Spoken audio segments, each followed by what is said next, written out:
कवी चंद्रप्रकाश देवल यांच्या मूळ हिंदीतल्या आणि आसावरी काकडे यांनी मराठीत अनुवादित केलेल्या बोल माधवी या काव्यसंग्रहातल्या निवडक कवितांच्या वाचनात आपलं मनपूर्वक, हृदयपूर्वक आणि भावपूर्वक स्वागत.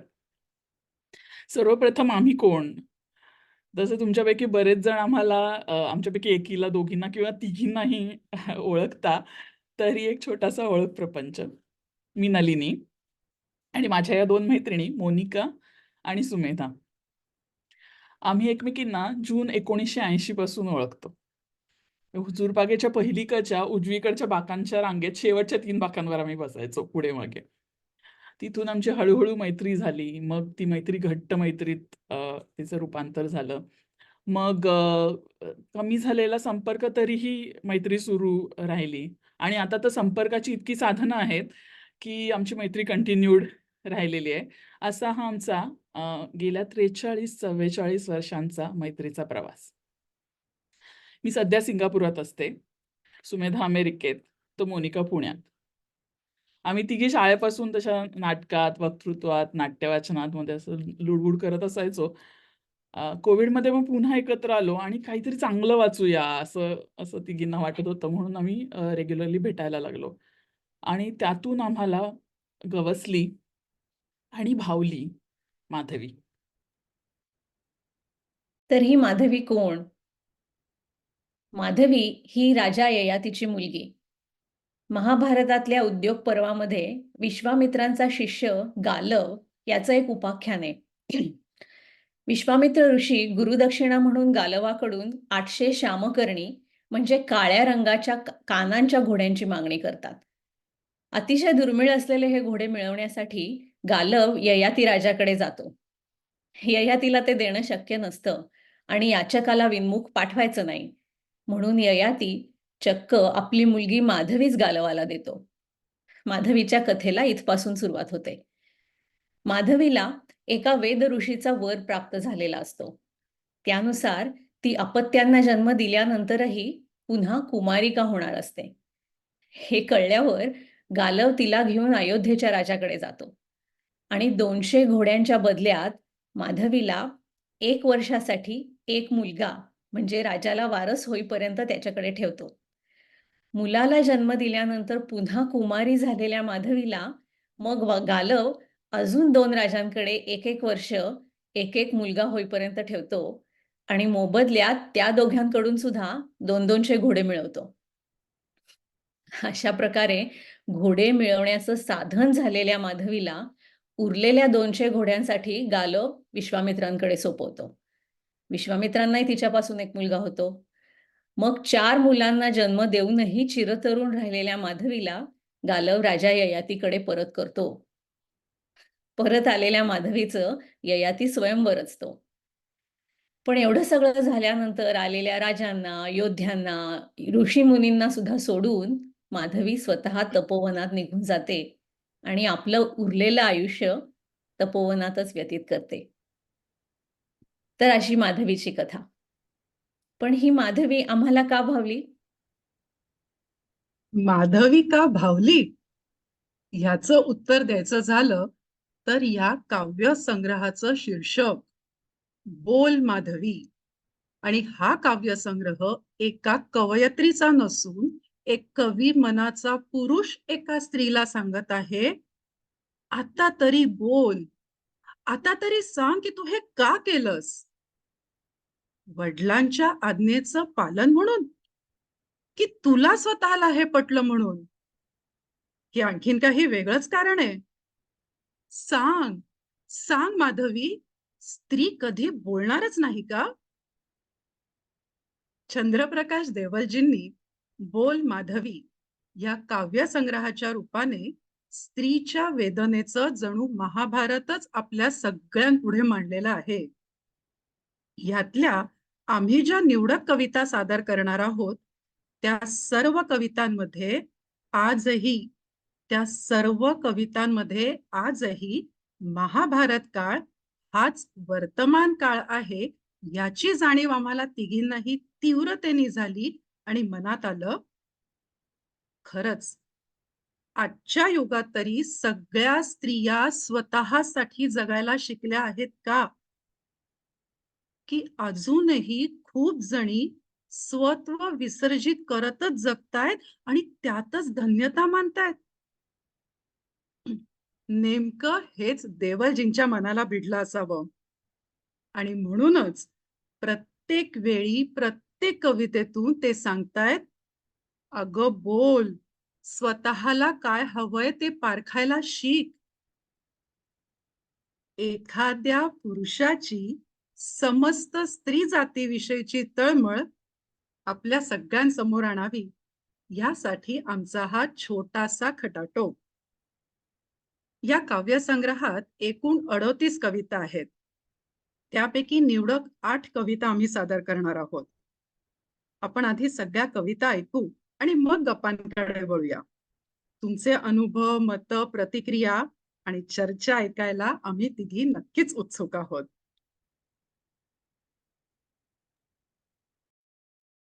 तर वळूया पहिल्या कवितेकडे. पहिली कविता ही आम्हाला बोल माधवी हा काव्यसंग्रह का जास्त का आवडला, जसं मोनिका आता म्हणत होती, त्याचं उत्तम उदाहरण आहे. जिथं स्त्रिया त्यांच्यावरच्या अन्यायांना अन्यायच न मानता पिढ्यानपिढ्या जगत राहतात, तिथं कवीसारख्या एका पुरुषाला माधवीच्या आणि पर्यायाने सगळ्या जातीबाबतच्या या पुरुषी गुन्ह्यांचं जे अतीव वाईट वाटलंय, आणि तेवढंच नाही, तर मुळात ते गुन्हे आहेत हे मान्य करून सर्व पुरुष जातीचा प्रतिनिधी बनून त्या गुन्ह्याची जबाबदारी घेण्यासाठी आणि परिमार्जन करण्यासाठी देवल ज्या पद्धतीने पुढे येतात, यात स्त्री जातीला खूप काही शिकण्यासारखं आहे. जर कोणी हे पुरुष हे करू इच्छित असेल, तर आपण स्वतःसाठी हे करायला नको का? देवल या कवितेच्या अखेरीस माधवीला एक प्रश्न विचारतात. पण हा प्रश्न आपल्या सर्वांसाठीच नाहीये का? तर वाचूया आजची पहिली कविता, न संपलेला हिशोब. एक एक करत चारी वेदांचं पठण करून, एक एक करत चारी धाम यात्रा करून, एक एक करत चारी वेदांचं पठण करून, एक एक करत चारी धाम यात्रा करून, एक एक करत चारी आश्रमांची तपश्चर्या केल्यावरही एक एक करत 4 परपुरुषांच्या संघाचं पाप जे माझ्यापर्यंत येता येता चौपट झालं आहे माधवी, धुतलं जाणारच नाही काय? किती चातुर्मास प्रायश्चित्त घ्यायला हवंय मानिनी? सांग मला. सांग मला किती चातुर्मास प्रायश्चित्त घ्यायला हवंय? दुसरं कुणीही नाही सांगणार. वासनांची चतुरंग सेना शृंगारून 4 सेनापतींनी एका अनभिज्ञ अबलेवर निर्घृण अत्याचार केलेत. त्या गुन्ह्यांच्या ओझ्याखाली दबलेला पुरुषांचा वंशज मी एक पुरुष. हो, त्या गुन्ह्यांच्या ओझ्याखाली दबलेला पुरुषांचा वंशज मी एक पुरुष आज मुक्त होऊ पाहतो आहे त्या अश्लाघ्य पितृकर्मातून. सत्य, द्वापार, त्रेता आणि कली 4 युगांच्या या अंतिम टोकावर उभा आहे मी. शून्याच्या मधोमध नचिकेताही जिज्ञासांनी चहूकडून घेरलेला. बोल, बोल माधवी. स्त्री कधी बोलणारच नाही काय? एखाद्या पुरुषाचं मन सुद्धा किती हळवं असू शकतं, हे आत्ताच आपण ऐकलं. आणि तोच पुरुष स्त्री समोर त्याच्या भावना किती सहजपणे मांडू शकतोय, आपली खंत व्यक्त करू शकतो. स्त्रीवर होणाऱ्या अत्याचारांमुळे किती भावुक होऊ शकतो, याचं उत्तम उदाहरण म्हणजे पुढची कविता. ऐकूया. ऐक माधवी. माधवी, व्यक्ती श्रेष्ठ ठरते केवळ जगते आहे म्हणून? नाही. व्यक्ती श्रेष्ठ ठरते कारण ती जगू इच्छिते आपलं आयुष्य आपल्या अंतःप्रेरणेनुसार, कितीही संकट आली तरी. अस्पष्ट असो खुशाल, पण असावं जगण्याला ध्येय. अस्पष्ट असो खुशाल, पण असावं जगण्याला ध्येय, ज्याच्या आधाराने सोसता येतात हजारो दुःख. पण तुला नाही विचारणार तुझं ध्येय. सारखा नसतो कधीच आजचा आणि उद्याचा सूर्योदय. सारखा नसतो कधीच आजचा आणि उद्याचा सूर्योदय. तेच पीठ, तेच हात, तोच तवा, तीच आज. तरी दोन भाकऱ्या सारख्या होत नाहीत. ना रंगात, ना आकारात. खाणारा तोच, खाणारा तोच. तरी सारखी नसते दोन घासांची चव.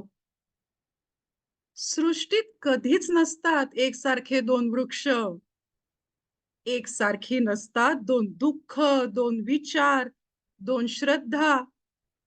मग कशासारख्या असतील दोन स्त्रिया आणि त्यांची दुःख? असंच म्हणशील ना माधवी? असंच म्हणणार तू. उगीचच घेऊन बसलोय मी तुझी दुःख गाथा. जगभरातल्या स्त्रियांना एकाच माळेत गुंफून सामान्यीकरण का करतोय मी? त्यांच्या प्रत्येक वेदनेत मी का शोधतोय एकसारखा तू भोगलेल्या यातनांच्या खुणा? पूर्ण पराभूत ठरत नाही माणूस जात.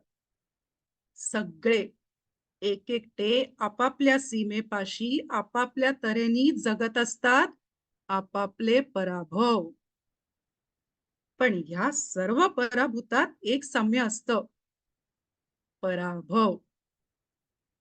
नाही माधवी, मृत्यू, दुःख, पराभव कुणाचाही असो, सर्व पराभूतांसाठी मी विचलित होईल. तुझ्यासारख्या प्रत्येक आयुष्यासाठी मला पाझर फुटेल. केव्हाही कुठेही जन्मेल वाढेल आज्ञाधारक बनून परहितासाठी परक्या आगीत जळत असेल एखादी स्त्री, एखादी माधवी, त्या प्रत्येक वेळी मी व्यथित होईल. प्रत्येक वेळी मी व्यथित होईल.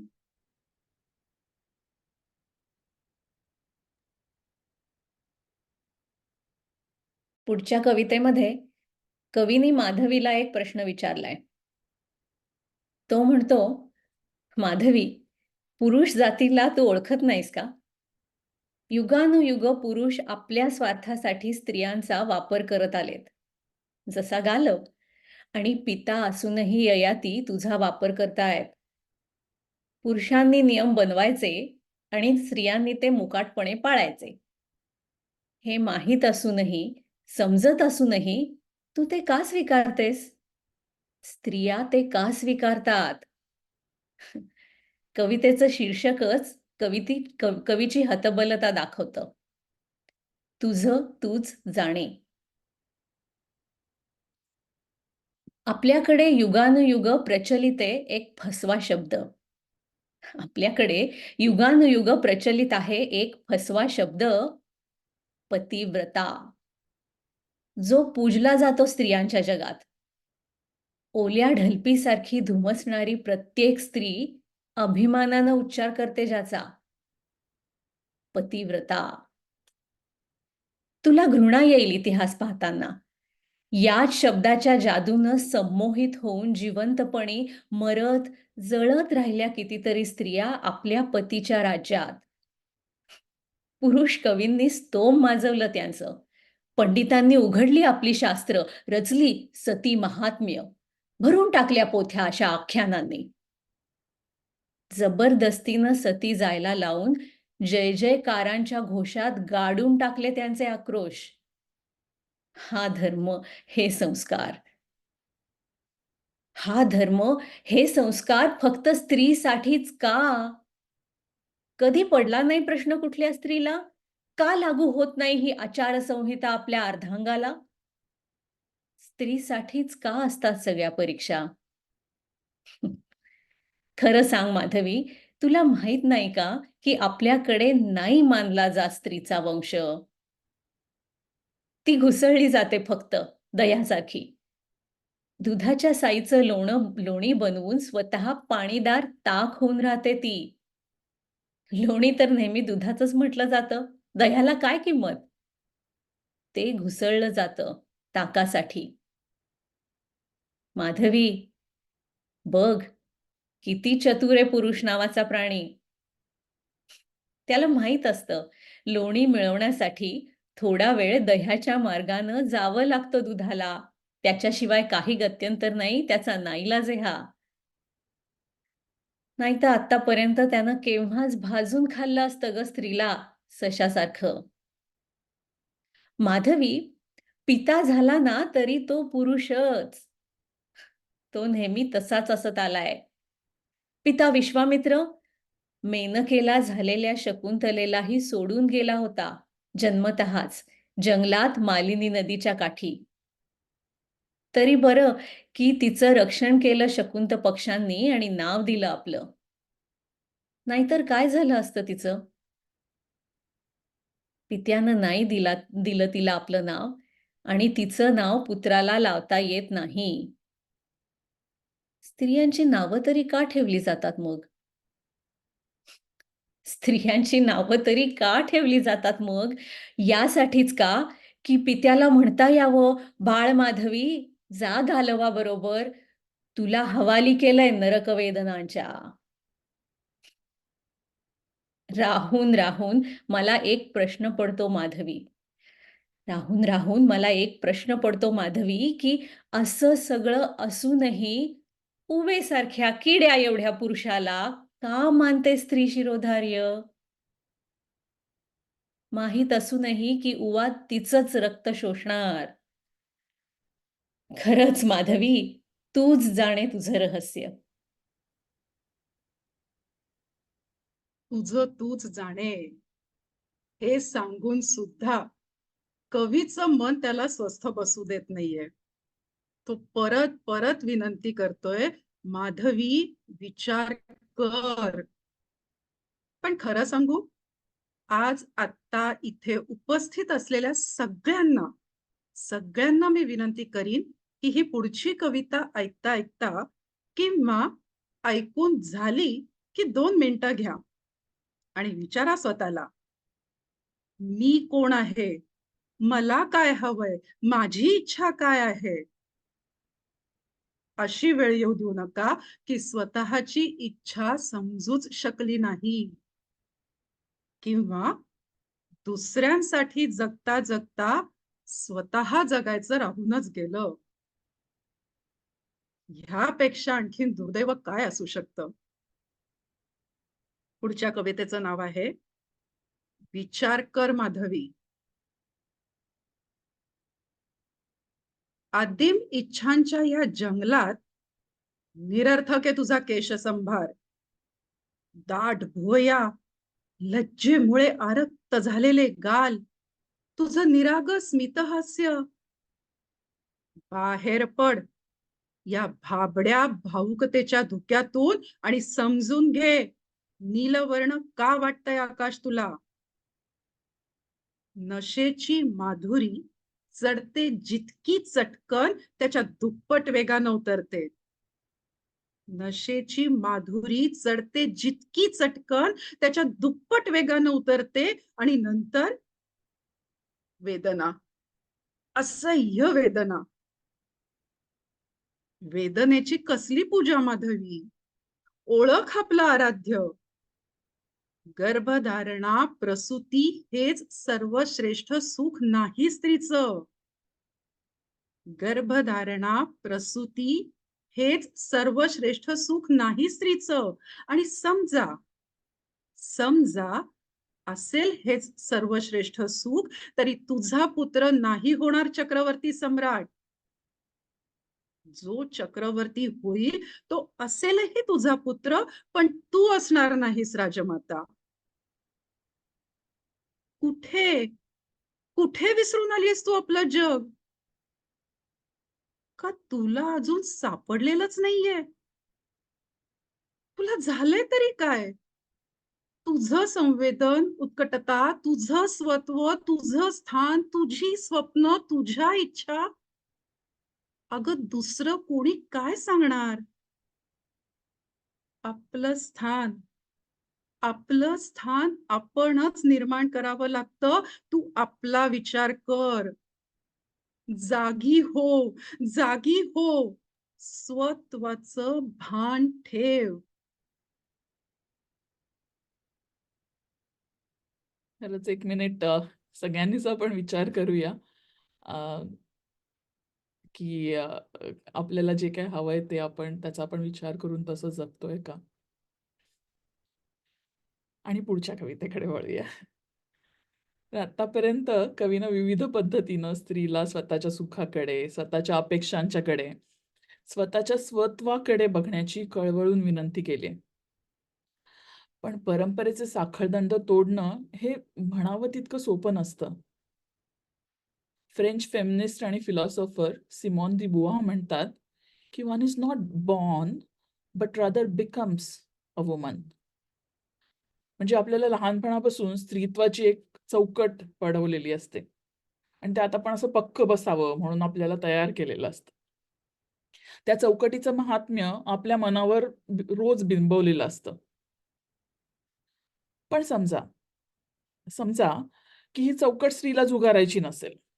समजा की सहजीवन, गर्भधारणा, प्रसूती, स्त्री कर्तव्य या मायाजालात पडणं ही तिची स्वतःची भावनिक, शारीरिक, मानसिक गरज असेल.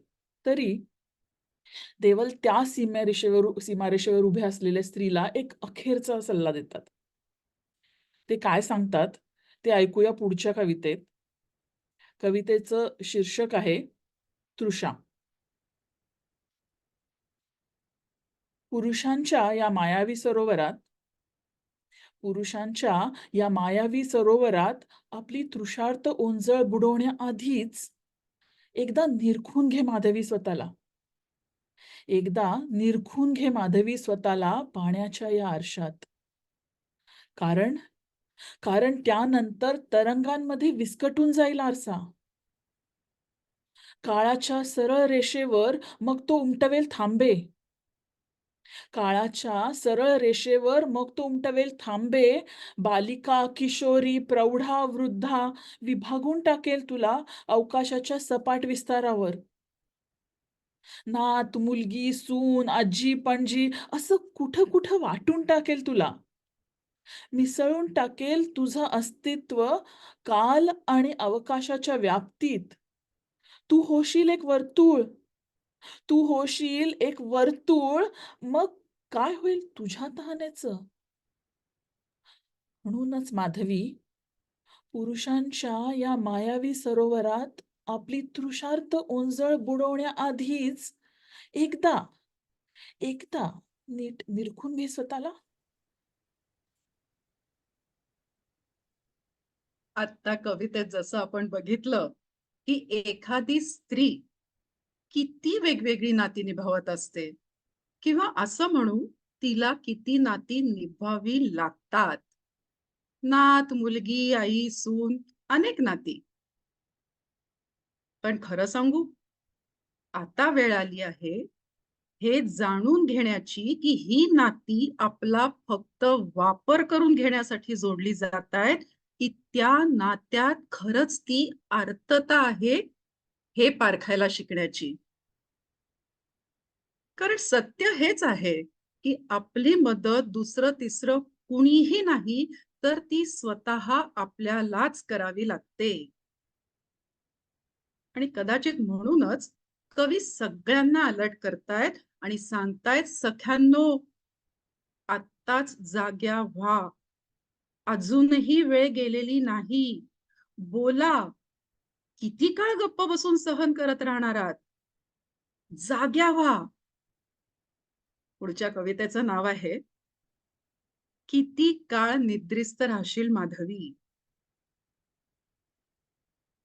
माधवी, राजा ययातीच्या घरी जन्म न घेता आली असतीस ह्या जगात मथुरा वृंदावनाच्या मार्गानं, तरी काय यमुना किनारी एखाद्या कदंबाच्या फांदीवर लटकली असती तुझी वस्त्र आणि तू विणवत आळवणी करत यमुनेच्या पाण्यानं झाकलेली गात्र सावरत पाण्यात कुडकुडत राहिली असतीस. पुन्हा पुन्हा आर्ततेनं विनवणं विसरली असती जीभ. एवढेच उरले असते शब्द. हे नाथ, वाचव आम्हाला या नग्नतेपासून. फार भीती वाटतेय. भीती? पण कुणाची? नग्न स्त्रीला कुणाची भीती वाटते? सगळी शास्त्र हलकल्लोळ माजवतात वस्त्रहीन स्त्रीच्या केवळ उच्चारानं. आणि धर्माच्या मर्यादा बाहेर तो बसला आहे वर कदंबाच्या फांदीवर.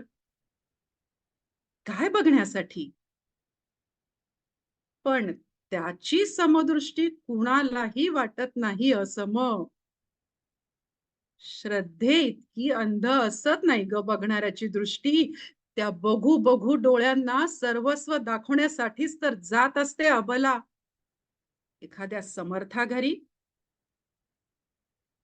गृहस्वामिनी तर ती नंतर ठरते.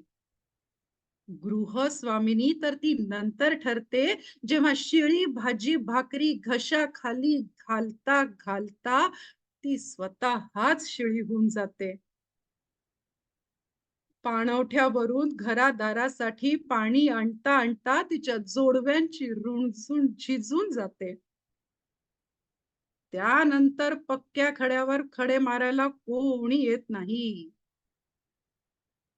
मनात वाजणारी बासरी नादस्वर हरवून बेसूर होऊन जाते. आठवणीत बुडून वर परतल्यावरही पोचू शकत नाही ती कुठेही. अगदी सर्वस्व सोडून आली आहे तिथे सुद्धा. किती काळ निद्रिस्त राहणार स्त्रीजात माधवी? शहनाईच्या स्वरांनी जाग येईल तेव्हा फार उशीर झाला असेल. त्या मंद स्वरांच्या थोपटण्यानं पुन्हा बधीर होऊन जाईल ती. पुन्हा बधीर होऊन जाईल.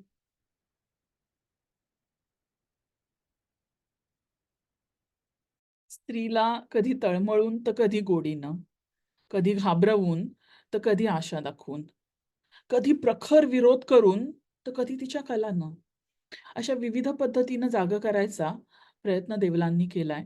हे तुम्हाला आतापर्यंतच्या आमच्या कवितांमधनं जाणवलं असेल. या त्यांच्या समजावण्याच्या जसे अंताला ते येतात, तसा त्यांना सर्व गोष्टींचा इतका उबग आलेला दिसतो की ही समाज व्यवस्था, स्त्रीवरची बंधनं, तिच्याकडनंच्या अपेक्षा, या सगळ्या गुंत्यातून सुटण्याचा एकच अतिशय टोकाचा, पण केवळ त्यानंच काही घडेल असं वाटणारा एक उपाय देवल सुचवतात. त्याशिवाय काहीही बदल होणं दुरापास्त आहे, अशा उद्वेगापर्यंत ते आलेले दिसतात. काय आहे त्यांचा हा उपाय? ऐकूया स्थगनमध्ये. कुणी शास्त्री सांगत होता काल, पुल्लिंगी आहे आत्मा हा शब्द. कुणी शास्त्री सांगत होता काल की पुल्लिंगी आहे आत्मा हा शब्द.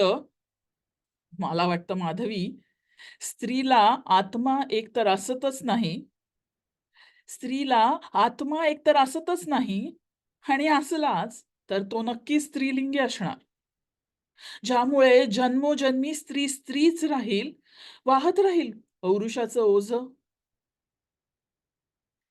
मनपूत जगण्यासाठी तडफडत असते स्त्री. मनपूत जगण्यासाठी तडफडत असते स्त्री प्राणवायू विना पुरुषांच्या या जगात. आणि मासळीसारखी पुन्हा पुन्हा येऊ पाहते पाण्याबाहेर. आणि मासळीसारखी पुन्हा पुन्हा येऊ पाहते पाण्याबाहेर. पण विचित्रता अशी की मासळीला मरावं लागतं पाण्याच्या बाहेर पडताच. अगं, मासळीला मरावं लागतं पाण्याच्या बाहेर पडताच. 1, 2, 50 मासळ्यांचा जरी प्रश्न असताना तर तडफडून मरून नष्ट झाल्या असत्या त्या. पण ही तर अविरत चालत आलेली रीत आहे. मासळी होणं म्हणजे दास होणं पाण्याचं. अगं, मासळी होणं म्हणजे दास होणं पाण्याचं. आपल्या भगिनींना सांग माधवी, सांग आपला अनुभव. स्त्रीच्या योनीतून जन्म घेणाऱ्या सगळ्या जीवांना सांग. सांग की स्थगित करा. स्थगित करा जन्म घेणं काही काळ. स्थगित करा जन्म घेणं काही काळ, जोपर्यंत हे पाणी निर्मळ होत नाही. जोपर्यंत हे पाणी निर्मळ होत नाही, स्त्रीसाठी हे जग शुद्ध होत नाही.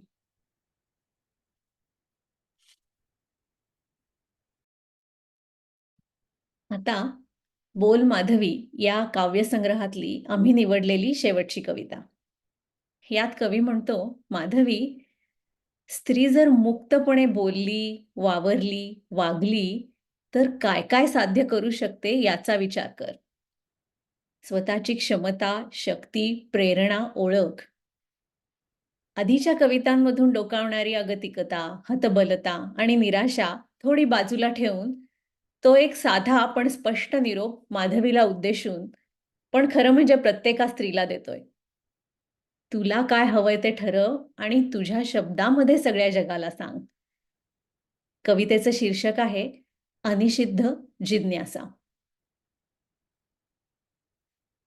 मोनालिसाचं गूढ स्मित पांघरलेला मुखवटा उतरव माधवी चेहऱ्यावरून. मोनालिसाचं गूढ स्मित पांघरलेला मुखवटा उतरव माधवी चेहऱ्यावरून. केव्हापासून मी विचारतोय प्रश्नावर प्रश्न, उत्तर दे त्यांचं. उत्तर दे त्यांचं. अनुत्तरित प्रश्नांच्या अफवा होतात माधवी. सामोरं गेलं नाही त्यांना तर ते स्वार होतात आपल्यावर. आणि विचारणाराही वेताळ नाही कोणी. तुकडे तुकडे नाही होणार तुझ्या मस्तकांचे. विश्वास ठेव. उघड मिटलेले ओठ. पडू देत बाहेर आतून जिभेवर आलेली उत्तरं. सांगितल्यावर हलकं होतं मन, मुक्त होतो माणूस. सांगितल्यावर हलकं होतं मन, मुक्त होतो माणूस. निस्संदेह आपलंच असलेलं आयुष्य मुक्त माणूसच जगू शकतो. निस्संदेह आपलंच असलेलं आयुष्य मुक्त माणूसच जगू शकतो. आश्वस्त होऊन सांग. सांग असं की चक्रावून जातील लोक. स्वतःचंच खरं रूप कळेल त्यांना. स्त्री केव्हा होते इतकी मुक्त की उडू शकेल कुठेही पक्षासारखी, हवेच्या प्रत्येक अवकाशाच्या खुल्या खिडकीपर्यंत. बंध मुक्त होऊन खटखटावेल मनोवांछितांचं द्वार आणि गात राहील. स्त्री केव्हा विरघळते इतकी की झराहून खळाळत जाईल आपल्याच नादात कुठेही झेपावत. सांडत संततधार बनून टपटपत राहील शतकानुशतक अश्रू दवबिंदू होऊन. स्त्री केव्हा होते इतकी पारदर्शी की चंद्रप्रकाशासारखी उजळत जाईल क्षणाक्षणांनी आणि लाखो वर्षांपासून अंतरंगात साठलेली काजळी विरघळतच जाईल कणाकणांनी. सांग माधवी, सांग माधवी की स्त्री असत नाही एखादा प्रदेश जिथे सागरी तुफानात होरपळलेले सारे जीव यावेत आसऱ्यासाठी. सांग माधवी की स्त्री असत नाही एखादा प्रदेश जिथे सागरी तुफानात होरपळलेले सारे जीव यावेत आसऱ्यासाठी. का असतो शब्दांचा हा अशुभ मेळ? सतीत्व आणि स्त्रीत्व. सतीत्व आणि स्त्रीत्व का वाटतात हे शब्द एकसारखे? गुपचूप कोण भरतं अर्थ त्यात? सतीत्व आणि स्त्रीत्व. स्त्री आणि पुरुषांसाठी भिन्न भिन्न का असतात पावित्र्याचे अर्थ? सांग. सांग माधवी, तुझ्या तोंडून ऐकायचंय मला. तुझ्या तोंडून ऐकायचंय मला. शेवटी जॅस्मिन कौर यांच्या एका इंग्रजी चारोळीनं आजच्या वाचनाची सांगता करूया. स्वतःसाठी जर नसेल स्त्रीला बोलायचं तरी तिनं का बोललं पाहिजे? आणि नुसतं बोललं नाही तर ओरडलं, किंचाळलं पाहिजे. कारण scream, scream, so that one day, 100 years from now, another sister will not have to dry her tears, wondering where in history she lost her voice. तर आता आपण गप्पांकडे वळूया. अ, तुम्हाला कशा वाटल्या या कविता? तुमचे विचार ऐकायला आम्ही उत्सुक आहोत.